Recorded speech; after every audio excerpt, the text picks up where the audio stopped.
బాహుబలి, బాహుబలి 2 ఈ చిత్రాలను ఎడిట్ చేసి తయారు చేసిన 'బాహుబలి ది ఎపిక్ మూవీ' శుక్రవారం ప్రేక్షకుల ముందుకొచ్చింది.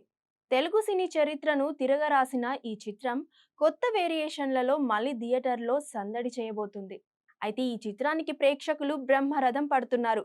ముఖ్యంగా 2 సినిమాల్లో లేని కొత్త సీన్‌లను యాడ్ చేయడంతో సినిమాలో కొత్త కళ కనిపిస్తుంది. ముఖ్యంగా బిజ్జల దేవ చెప్పే ఓ డైలాగ్ సోషల్ మీడియాలో వైరల్ అవుతుంది. ఈ డైలాగ్ వింటుంటే గూస్ బంప్స్ తప్పనిసరి.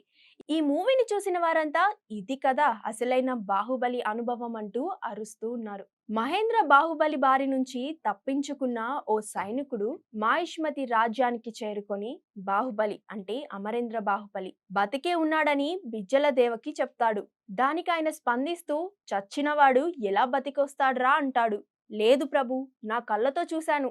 వాడు మన వాళ్ళందరినీ ఒంటి చేతితో చంపేస్తుంటే ఆ నరసింహస్వామియే స్వయంగా విచ్చేసినట్లు అనిపించింది అని సైనికుడు అంటాడు. అందుకు బించలదేవ కోపంతో ఊగిపోతూ సైనికుడిని తన్ని, వాడు చచ్చాడురా, నేనే చంపేశా.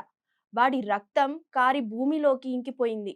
వాడి శరీరం మంటల్లో కాలి బూడిదయింది. వాడి ప్రాణం ప్రాణహిత నది ప్రవాహంలో కొట్టుకుపోయింది. కాలిన బూడిద గాలిలో చెల్లాచెదరైపోయింది. వాడి ఆయువు అనంత విశ్వంలో కలిసిపోయింది. బాహుబలి చచ్చాడు, చచ్చిపోయాడు అంటూ ఆవేశంగా మాట్లాడతాడు. ఆ డైలాగ్ మధ్యలో బాహుబలి రాజ్యంలోకి ఎలా వస్తున్నాడో రకరకాల షేడ్స్ తో చూపించాడు రాజమౌళి. బాహుబలి రాజ్యంలోకి అడుగు పెట్టగానే రాచ ఏనుగు ఒక్కసారిగా ముందరి కాళ్ళు పైకెత్తి దానిపై ఉన్న బల్లాల దేవుని కుమారుడు జారి కింద పడడంతో అందరూ షాక్‌కి గురవుతారు. ఆ సంకేతాలతో తన కొడుకు తిరిగొచ్చాడని గ్రహించిన దేవసేన మాహిష్మతి ఊపిరి పీల్చుకో, నా కొడుకొచ్చాడు, బాహుబలి తిరిగొచ్చాడు అంటూ డైలాగ్ చెప్తుంది. బిజ్జల దేవ చెప్పే ఈ డైలాగ్ తాజా మూవీలో యాడ్ చేశారు.